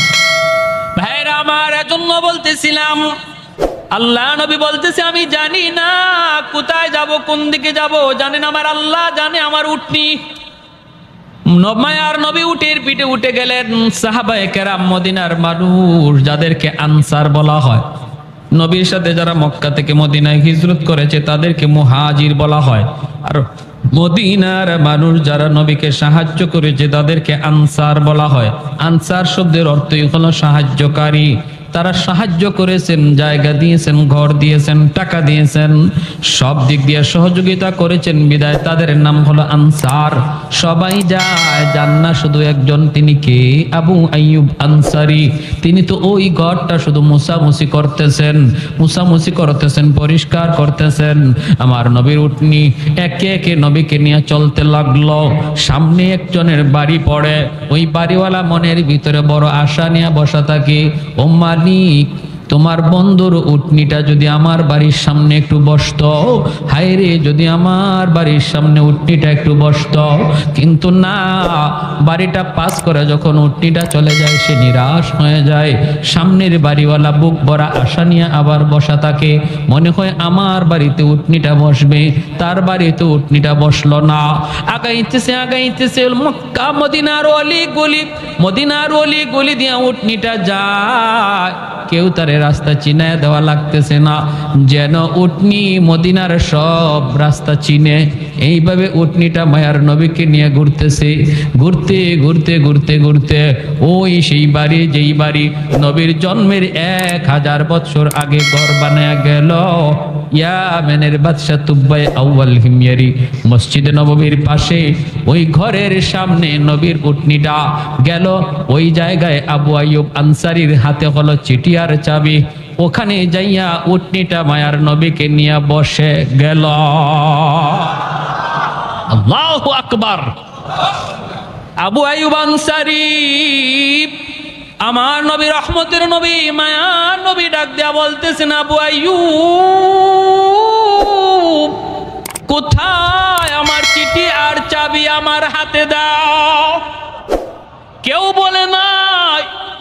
ওই সময় মদিনার মানুষ, নবীর সাথে হিজরতকারী আবু বকর, কেউ জানে না এই চিঠির ইতিহাস কি, চাবির ইতিহাস কি। আল্লাহ নবী দা বলতেছেন, আবু আইয়ুব কোথায়? আমি নবীর চিঠি আর চাবি তোমার কাছে আমানত, আমার আমানত আমার হাতে বুঝায় দাও। আবু আইয়ুব আনসারী চোখের পানিটা মুছে আর কয়, নবী গো, আমি ভালো করে জানতাম গো নবী, আপনাকে আমার আল্লাহ সব জানায় দিবে, আর আপনি ঠিকই আমার খুঁজেই পর্যন্ত পৌঁছে যাবেন। আমি তো কুবা বোঝাইতে পারতাম, যাই নাই। আমি আপনার ঘরটা মুছামুছি করতেছি গো আল্লাহর নবী। মায়ার নবী চিঠিটা আর চাবিটা হাতে নিয়েছেন। হাতে নিয়ে মায়ার নবী চিঠিটা খুললেন। চিঠিটা খোলার পরে নবী দেখেন লিখছে তুব্বাই আউয়াল হিময়ারি, নবীর জন্মের 1000 বছর আগের চিঠি। এই চিঠিতে ইয়ামেনের বাদশা লেখছে, ও গো মায়ার নবী, রহমতের নবী, সরওয়ারে দু জাহান, সাইয়্যিদুল মুরসালিন, নবী গো, সফরে বের হয়ে আপনার মদিনাতুল মুনাওয়ারার সন্ধান পেয়ে গেছি। আমার 400 জন আলেম মদিনায় রয়ে গেছি, ওদের কবর হবে আপনার কবরের পাশে। মন চাইছিল আমিও থাকতাম, কিন্তু পারলাম না। আমি বাদশাহ হয়ে ইয়ামেন ফিরে গেলাম। ওগো নবীজি, আমি আপনার জন্য একটা ছোট্ট হাদিয়া রেখে গেলাম গো নবী, একটা ছোট্ট কামরা। মদিনায় যেদিন আপনি হিজরত করে আসবেন, আপনি ওই কামরার মধ্যে আগে ঢুকবেন। এই ঘরের মালিক হলেন আপনি। আমি আপনার উপরে আপনার জন্মের 1000 বছর আগে ঈমান আনলাম। জন্মের 1000 বছর আগে ঈমান আনলো ইয়ামেনের বাদশা তুব্বাই আউয়াল হিময়ারি। ভাইরা আমার, জন্য বলতেছি, আমার নবীর সম্মানের কথা কি বলবো, সারা রাত বললেও শেষ হবে না। মায়ার নবী, দয়ার নবী জন্মগ্রহণ করলেন। নবী জন্মগ্রহণ করলেন, মক্কার পাশ থেকে মানুষজন, মহিলারা বাচ্চা নেওয়ার জন্য আসতেছে লাইন ধরে। নবীর দুধমা হালিমা সাদিয়া, তিনিও আসতেছেন লাইন ধরে। বান্ধবীদের সাথে হালিমা সাদিয়ার উটনিটা কোনোভাবেই সাথে পাল্লা দিয়া পারে না। কারণ হালিমা সাদিয়ার উটনিটা বড় দুর্বল। আল্লাহর নবী, রহমতের নবী, মার কুলে জন্মের আগেই তো নবী বাবা হারাইলেন। আমার নবী তো এতিম। হালিমা সাদিয়া বান্ধবীদের সাথে পাল্লা দিয়া পারলেন না, ওরা আগে চলে আসলো। কারণ উট ছিল তার বড় দুর্বল, হাঁটতে পারে না। বান্ধবীরা আগে আইসা একে একে ভালো ভালো ঘর থেকে বাচ্চাগুলি টাকার বিনিময়ে নিয়ে গেল। আমার নবীর দরজার সামনে যে হাজির হয়, হাজির হয়ে কয় বাচ্চা আসেনি? নবীর মা আমেনা কয় আছে তো। কয় বাবা আসেনি? নবীর আম্মা চোখের পানিটা মুছে আর কয় না, আমার সন্তানের বাবা নাই, আমার সন্তান মোহাম্মদ ইয়েতিম, আমার সন্তান আব্বা কইয়া ডাক দিতে পারে না। বাবা ডাক দেওয়ার ভিতরে কত মজা আমার নবী জানে না, আব্বু ডাকটার মধ্যে কত মজা আমার নবী জানেন না। কয় না না, এতিম সন্তান নেওয়া যাবে না, নাইলে আমরা বকশিশ বেশি পাবো না। মহিলারা একে একে চলে গেল, কেউ নবীকে নিল না। হালিমা সাদিয়া সবার পরে মক্কায় ঢুকলেন। সবাই তো ভালো ভালো ঘর থেকে বাচ্চা নিয়ে গেছে। হালিমা সাদিয়ার ভাগ্য আমার নবীর দরজায় তারে নিয়ে আসছে। হালিমা সাদিয়া দরজার সামনে আইসা বলতেছে বাচ্চা আসেনি? নবীর আম্মা কাঁদেন আর বলেন আমার সন্তানের তো বাবা নাই। আছে তো বাচ্চা, বাবা নাই, এতিম, তুমি নিবানি। হালিমা সাদিয়া দরজার বাহির থেকে বলতেছে দরজাটা একটু খুলো, তোমার মানিকের চেহারাটা এক নজর দেখাও, এরপরে সিদ্ধান্ত নিব আমি নিব কি নিব না। দরজাটা খোলার পর আমার নবীর চেহারাটা দেখা মাত্র হালিমা সাদিয়া আল্লাহু আকবার বলে আওয়াজ দিয়া উঠলেন। আল্লাহু আকবার। হালিমা সাদিয়া কই গো আমেনা, আমি হালিমা জীবনে কত সুন্দর সন্তান দেখেছি, এত সুন্দর বালক আমি জীবনে কোনোদিন দেখি নাই। আমেনা বলতেছে তুমি কেমনে দেখবা, আমিও তো দেখি নাই। আল্লাহ পাক কয় জিব্রাইল রে, হালিমাও বুঝি আমার বন্ধুর মতো দেখে নাই, মায়ও বুঝি আমার বন্ধুর মতো কাউরে দেখে নাই, তুমি জিব্রাইলে দেখছো নি? জিব্রাইল কয় আল্লাহ, পৃথিবীর পূর্ব থেকে পশ্চিম, উত্তর থেকে দক্ষিণ, তামাম দুনিয়া আমি জিব্রাইল সফর করেছি। কসম খোদার মালিক, তোমার বন্ধুর মতো দ্বিতীয় আরেকজন সুন্দর আমি পৃথিবীর কোথাও পাই না। আল্লাহ পাক কয় জিব্রাইল তুমি কেমনে দেখবা, আমিনা কেমনে দেখবে, হালিমাও কেমনে দেখবে? আমি আল্লাহ কি বলি শুনো, আমি তো খালিক, আমি তো মালিক, আমি তো মানুষ বানাই। আমি আল্লাহ বলতেছি আমার বন্ধুর মতো দ্বিতীয় আরেকজন পৃথিবীতে আমি অতীতে বানাই নাই, ভবিষ্যতেও বানাবো না।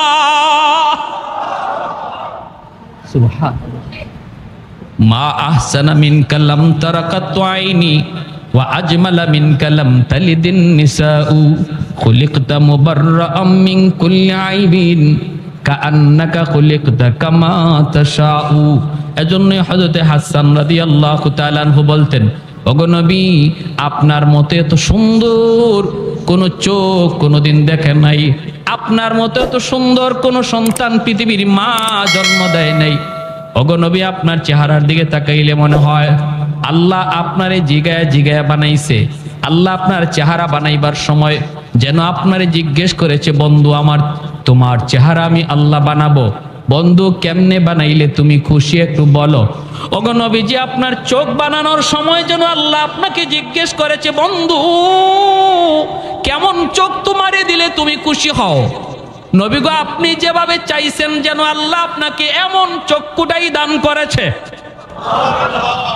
আপনার প্রতিটা অঙ্গের দিকে তাকাইলে মনে হয় আপনার মর্জি মতো আল্লাহ আপনারে বানাইছে, আর আমাদেরকে বানাইছে আল্লাহ তার নিজের মর্জি মতো, আর আপনারে বানাইছে যেন আল্লাহ আপনার মর্জি মতো। আমারে আপনারে যদি আল্লাহ কইতো আমি আব্দুর রহিম আব্দুল করিম তোমার চোখ কেমনে বানাবো, তোমার চোখটা কেমনে বানাইলে তুমি খুশি, আপনি তখন কি কইতেন? আমি হইলে কইতাম আল্লাহ হরিণের মতো ডাগর ডাগর চোখ। না বিভিন্ন কবিরা দেখবেন কবিতার মধ্যে তার প্রেমিকার কত গল্প করে, কত প্রশংসা করে, করতে করতে জানো আমার মাহবুবার চোখটা কেমন ছিল, হরিণীর মতো ডাগর ডাগর চোখ, তারপরে নাকটা ছিল খুব ধারালো, চুলগুলি ছিল এমন, তারপরে এমন কত প্রশংসা চেহারার। হযরত হাসান রাদিয়াল্লাহু তাআলা নবীজির একজন প্রসিদ্ধ সাহাবী, তিনি বহুত বড় কবি ছিলেন। তিনি বলতেছেন, খুলিকতা মুবাররাআম মিন কুল্লি আইবিন কাআন্নাকা খুলিকতা কামা তাশাউ। এতটা নিখুঁতভাবে আল্লাহ আপনারে বানাইছে গো নবী, আপনার দিকে তাকাইলে মনে হয় আপনার মর্জি মতো আল্লাহ আপনারে বানাইছে। যেটা যেভাবে বানাইতে কইছেন আল্লাহরে, আল্লাহ যেন এইভাবে আপনারে বানাই দিছে। সুবহানাল্লাহ। এজন্য আল্লাহ বলে, জিব্রাইল আমার বন্ধুর মতো সুন্দর আরেকজন পাইবা কোত্থেকে? আমি বানাইলে তো পাইবা, আমি তো বানাই নাই, আমি আল্লাহ তো বানাই নাই, পাবা কোত্থেকে? সুবহানাল্লাহ।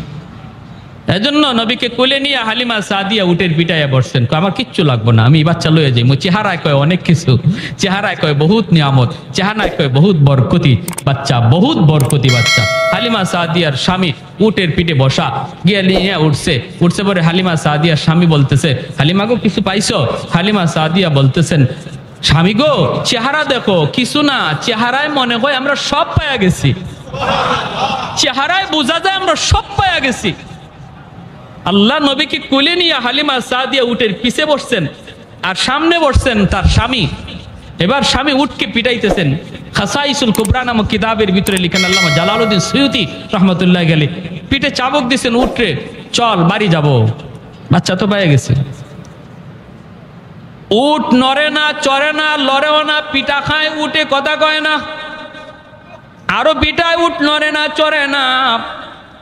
এইবার হালিমা সাদিয়া অবাক, স্বামী অবাক, ঘটনা কি? উট নড়ে না, চড়ে না, বসছে যে আর উঠেই না। এইবার উট আল্লাহর কাছে তার জবান চায়, জবান উঠে আল্লাহর কাছে জবান চায়, মালিক আমি তো হাইবান, তুমি আমার জবান দেও নাই, এতে আমার কোনো বাধা নাই, আপত্তি নাই, কোনো অভিযোগ নাই, মালিক তোমার মর্জি, কিন্তু আল্লাহ এই মুহূর্তে আমার একটু জবান খুলে দাও, আমি আমার মালিকের সাথে একটু কথা বলবো। কেন আমি উট হাঁটতেছি না, নড়তেছি না? সাথে সাথে আল্লাহ উটের জবান খুলে দিয়েছে। উট ডাক দেয়া কয়, মালিক আমারে যতই মারো, যতই পিটাও, আমি কিন্তু নড়ব না, হাঁটব না, কারণ তোমার পিছনে যে বসছে, তোমার বিবি যারে কুলে নিয়ে বসছে, তুমি তারে না চিনলেও আমি উট তারে চিনে ফেলেছি, আমি উট তারে চিনে ফেলেছি। ইনি রহমতের নবী সাইয়্যিদুল মুরসালিন, ওনার খাতিরে আল্লাহ কায়নাত বানাইছে, আমারে বানাইছে, তোমারে বানাইছে। ওই রহমতের নবী যদি তোমার পিছনে বসে, বেয়াদবি হয়, বেয়াদবি হয়। আমার রহমতের নবীর আগে বসাও, তুমি পিছনে যাও, আমাকে মারা লাগবে না, আঘাত করা লাগবে না, আমি দ্রুত দৌড়াইতে থাকব। হালিমা সাদিয়ার স্বামী ডাক দিয়া কয়, হালিমা গো কারে লই আইছো? উঠে যারে চিনে, ও হালিমা তুমি সামনে আসো। হালিমা সাদিয়া আমার নবীকে নিয়ে সামনে আইসা বসলেন, স্বামী পিছনে বসছে, উট আস্তে করে দাঁড়ায় গেছে। এইবার উঠে ডাক দিয়ে কই, মালিক একটা আবদার করি, আমার রহমতের নবী যেখানে যার উপরে চড়বে সেই পৃথিবীর শ্রেষ্ঠ হয়ে যাবে। আমার নবী আমার পিঠে উঠছে, আমি উট পৃথিবীর ভিতরে সবচেয়ে বড় ভাগ্যবান। আসার সময় আমি উটের লাগাম ছিল তোমার হাতে মালিক, এখন যেহেতু রহমতের নবী আমার পিঠে বসছে, নবীর নরম হাতে আমার উটের লাগামটা ধরায়া দাও, আমাকে পিটা দেওয়া লাগবে না, আমি দ্রুত দৌড়াইতে থাকবো। আমার রহমতের নবীর নরম হাতে যেই উটের লাগাম ধরায় দিছি, উটের শরীরের মধ্যে আল্লাহ পাক বরকত দিয়া দিছে, শক্তি আল্লাহ দিয়া দিছে। বান্ধবীরা যারা আগে ওনারে ফালায়া বাড়ি যাওয়ার ছিল, মাঝ রাস্তায় যায় ওদেরকে ক্রস করে ফেলছে। বান্ধবীরা কয়, হালিমা গো এই উটটা এত শক্তি আসলো কোত্থেকে? আসার সময় তোমার উটের কোনো শক্তি ছিল না, তোমার উট আমাদের সাথে হাইট যাইতে পারে নাই, এখন দেখা যায় তুমি আমাদেরকে ফালায় চলে যাইতেছ। এটা কি ওই উট নাকি অন্য কোনো উট? হালিমা সাদিয়া চুকির পানি মুছে আর কয়, না রে বান্ধবীরা, এটা ওই উট, এটা কি আগের উটি, নতুন কোন উট নয়। যাবার সময় উটের লাগাম ছিল আমার স্বামীর হাতে, আর এখন উটের লাগাম হলো রহমতের নবীর হাতে। শাফি'আ রোজ জাযা ওয়া যা খতীবে আম্বিয়া, শাফি'আ রোজ জাযা ওয়া যা খতীবে আম্বিয়া, সাহেবে হাউজ লিওয়াজিল লে খুদা রোজ আতীর, সাহেবে হাউজ লিওয়াজিল লে খুদা রোজ আতীর, সাহেবে আসরার উনা মুসে আকবর বরমলা, ইলমে ও আজ আউয়ালিনা আখিরি আন্দর মজিদ, রহমতুল্লিল আলমী খন্দশ খুদাওন্দ করিম, খলক খুলক কৌল ফেল হাদিয় সিমতে ও হামিদ। জোরে বলি আল্লাহু আকবার। ওই নবী এখনো রওজায় শুয়ে শুয়ে আমার আপনার জন্য আল্লাহর কাছে কাঁদতেছে। উম্মতের প্রতিটা হরকত, প্রতিটা আওয়াজ, প্রতিটা নড়াচড়া, প্রতিটা কাজ, খবরগুলি আল্লাহ ফেরেশতার মাধ্যমে নবীর কাছে পৌঁছাইতেছে। আমরা এখানে বসে আজকে নবীর আলোচনা করতেছি, আল্লাহ ফেরেশতার মাধ্যমে নবীর কাছে পৌঁছাইতেছে। যেরকম সুবহানাল্লাহ। যখনই আল্লাহর নবীর কাছে এই খবর যায়, নবী গো, আপনার উম্মত আপনার আদর্শ ছেড়ে দিছে, আপনার সুন্নত ছেড়ে দিছে, তার চেহারা দেখলে আপনার উম্মত যে বোঝা যায় না, তার কাজ দেখলে আপনার উম্মত যে চেনা যায় না। ওগো নবী, ওরা তো আজকে ইহুদ খ্রিস্টানদের কালচার নিয়ে নিছে। তখন রহমতের নবী রওজায় শুয়া শুয়া চোখের পানি ঝরায় ঝরায় কান্দে, উম্মত আমি নবী তোমার জন্য উহুদের ময়দানে দান শহীদ করেছিলাম, আমি নবী তোমার জন্যই আবু জাহেলের হাতে আঘাত খেয়ে রক্ত ঝরাইছিলাম, আমি নবী তোমার জন্যই উহুদের ময়দানে রক্ত ঝরেছিল, তায়েফের জমিনে আমার রক্তে পায়ের জুতা আটকে গেছিল। ও উম্মত, আমি তোমার জন্যই করেছিলাম। আমি নবী যদি চাইতাম, আল্লাহ আমি শান্তি চাই, আল্লাহ আমি ধন দৌলত চাই। আল্লাহ বলে, বন্ধু উহুদ পাহাড়টারে স্বর্ণ বানায় তোমার পিছনে ঘুরতে বলবো, তুমি যেদিকে যাওয়া ওইদিকে তোমার পিছনে স্বর্ণের পাহাড় ঘুরবে, স্বর্ণের পাহাড় ঘুরবে। আমি তো সব কিছুকে লাথি মেরেছি উম্মত তোমার জন্য, তোমার জন্য। আজ সেই উম্মত তুমি বুঝি আজকে আমি নবীরে ভুলে গেছো, আমার নবীর আখলাক ভুলে গেছো, আমার আদর্শ ভুলে গেছো। আজকে তোমাকে মসজিদে পাওয়া যায় না, আজ তোমাকে মসজিদে পাওয়া যায় না, ওয়াজ মাহফিলে পাওয়া যায় না, আজ তোমাকে বিভিন্ন গান বাজনার অনুষ্ঠানে পাওয়া যায়। তোমার মুখের দিকে তাকাইলে পরে আমার উম্মত বলে তোমাকে চেনা যায় না। প্যারে হাজিরিন জন্য বলি, যুবক একটু নিজেরে বুঝাও, একটু নিজেরে বুঝাও। কিয়ামতের ময়দানে ওই আমাকে যদি নবীর সামনে দাঁড় করানো হয়, আমার সুরত দেখলে নবী খুশি হবে না লজ্জা পাবে? যদি নবীর সুন্নত না ধরি, নবীর আদর্শ মতো না চলি, আমার নবীর সামনে যখন আমাকে দাঁড় করানো হবে, তখন আমার নবী লজ্জা পাবে, কষ্ট পাবে। হায় রে, আমার উম্মতের বুঝি হালত। হাসরের মাঠে নবীর একটা উম্মত এরকম ভাবে জাহান্নামের আসামি হয়ে রওনা দিয়া দিছে, জাহান্নামের আসামি হয়ে রওনা দিয়া দিছে। ফেরেশতারা হাত করা পা করা লাগায় নিয়ে যাইতেছে। হযরত আদম আলাইহিস সালামের চেহারাটা হবে সবার চেয়ে উঁচু। আদম আলাইহিস সালাম হাসরবাসী মানুষকে একটা উপরে গাছ যেভাবে নিচের মানুষকে দেখে, এরকম ভাবে দেখবে। আদম আলাইহিস সালাম দেখতেছে একটা মানুষকে নিয়ে যাইতেছে জাহান্নামের ফেরেশতারা, তার হাত পায়ের অঙ্গগুলা চমকাইতেছিল। তার গুনার কারণেই নিচ্ছে, কিন্তু সে নামাজ পড়তো, অজু করত, আর অজুর কারণে তার অঙ্গগুলা চমকাইতেছিল। আদম আলাইহিস সালাম তখন ডাক দিবে, ইয়া মুহাম্মদ, ইয়া আহমদ, আমার নবীকে ডাক দিবে। নবীজি দৌড়ে আসবে, বাবা আমাকে কেন ডাক দিয়েছেন? আল্লাহ নবীকে আদম আলাইহিস সালাম বলবে, মুহাম্মদ আমার তো মনে হচ্ছে ওই জাহান্নামী আসামিটা তোমার উম্মত, কারণ তার অজুর অঙ্গগুলা চমকাইতেছে। মুহাম্মদ তুমি তাড়াতাড়ি যাও, তারে বাঁচাও। আল্লাহ রাসূল সাল্লাল্লাহু আলাইহি ওয়াসাল্লাম বলেন, তখন আমি কোমরের মধ্যে গামছা দিয়ে একটা বাঁধ দিব, শক্ত করে দ্রুত দৌড় দিতে গেলে মানুষ যাবে প্রস্তুতি নেয়। নবী বলেন, আমি কোমরটার একটা বাঁধ দিব, বাঁধ দিয়ে একটা দৌড় দিব, দৌড় দিয়ে ফেরেশতাদেরকে বলবো, ফেরেশতারা থামো, আমার উম্মতের সমস্যাটা কোথায়, অসুবিধাটা কোথায়, আমার একটু দেখায় নাও। ফেরেশতারা থামবে না। ফেরেশতারা বলবে আমাদের থামার কোনো সুযোগ নাই, আমরা আল্লাহর অবাধ্য হতে পারি না, আমার আল্লাহর আদেশ তারে নিয়ে যাওয়া, আমরা থামতে পারবো না। নবী দৌড়ান, হুচুট খায় নবী পয়রা যান, ওইখান থেকে নবী আবার উঠেন, উঠতে আবার নবী দৌড় দেন, আবার দৌড় দিতে যায় নবী স্পিডে পয়রা যান, আবার নবী উঠেন, উঠে ফেরেশতারা থামো থামো, আমার উম্মতের সমস্যাটা কি, তার অপরাধটাকে আমাকে একটু বুঝায় নাও। দৌড়তে থাকবে। ফেরেশতারা যখন থামতেছি না, তখন আল্লাহর নবী এক জায়গায় বসে নিরাশ হয়ে আরশে আজিমের দিকে তাকায়া চোখের পানিটা ফালায় দিবে, ফালায় বলবে আল্লাহ তোমার ফেরেশতারা আমার কথা শুনে না, আল্লাহ আল্লাহ আল্লাহ তোমার ফেরেশতারা আমার কথা শুনে না। যে চোখের পানিটা ফালায়া নবী ডাক দিবে, আল্লাহ বলে ফেরেশতারা যে যেখানে আসো থেমে যাও, পিছনে আমার বন্ধু তোমাদেরকে ডাকতেছে। আল্লাহ নবী কাছে যাবেন, যায় বলবেন কি সমস্যা, বলে তার গুনার পাল্লা ভারী। নবী বলবেন আমার আরেকটাবার আমার চোখের সামনে তোমরা একটু পাল্লাটা ওজন দাও, চোখের সামনে পাল্লাটা ওজন দিবে। আল্লাহ নবী তার হাত থেকে একটা কাগজের টুকরা, যে কাগজের ভিতরে তার ইমানটা ছিল নির্ভেজাল, ওই ইমানের কাগজটা একটা পাল্লায় নবী রেখে দিবে, সাথে সাথে গুনার পাল্লা হালকা হয়ে যাবে, নেকির পাল্লা ভারী হয়ে যাবে। এতটা উম্মতের জন্য পাগল যে নবী এখনো রওজায় শুয়া হাসরের মাঠেও শুধু ইয়া উম্মতি উম্মতি করবে, আর কোথায় কোন জায়গায় আমার উম্মত আটকে আছে এই খবর পেয়ে পাগলের মতো দৌড়াবে।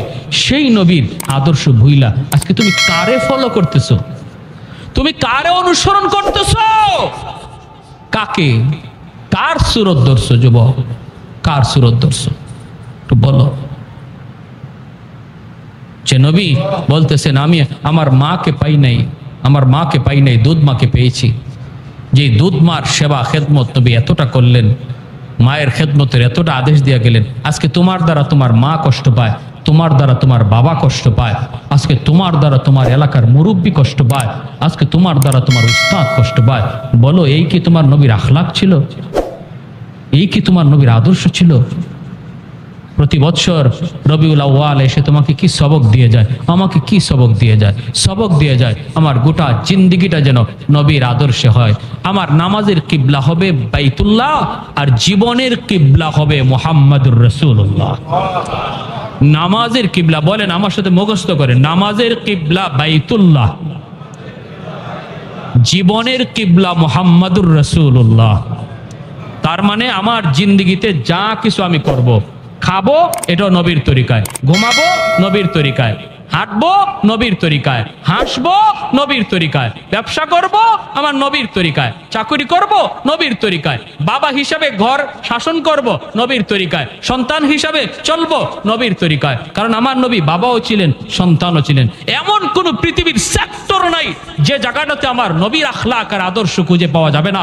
তুমি রাখাল হও, সেখানে দেখবা মরুর দুলাল আমার নবী, রহমতের নবী, তিনি ছাগল রাখালি করছেন, তোমার কাছে নবীর আদর্শ রয়েছে। তুমি ব্যবসায়ী হও, দেখবা শাম সিরিয়ার ব্যবসায়ী মুহাম্মদুর রাসূলুল্লাহ তোমার জন্য ব্যবসায় আদর্শ রেখে গেছেন। তুমি চাকুরিজীবী হও, দেখবা আম্মাজান খাদিজাতুল কুবরা রাদিয়াল্লাহু তাআলা আনহার ব্যবসার চাকুরি করেছেন, সেখানে তোমার জন্য আখলাক রেখে গেছেন। তুমি বাবা হও, দেখবা খাতুনে জান্নাত ফাতেমা রাদিয়াল্লাহু তাআলা আনহার বাবা হিসাবে বাবার আদর্শ রেখে গেছেন। তুমি সন্তান হও, দেখবা মুহাম্মদুর রাসূলুল্লাহ আব্দুল্লাহর বেটা হয়া তিনি আদর্শ তোমার জন্য রেখে গেছেন। সমাজের একজন লোক হও, দেখবা হিলফুল ফুজুল নামের সংগঠন তৈরি করে সমাজ সংস্কারের আন্দোলন আমার নবী তোমাকে শিখায় গেছেন।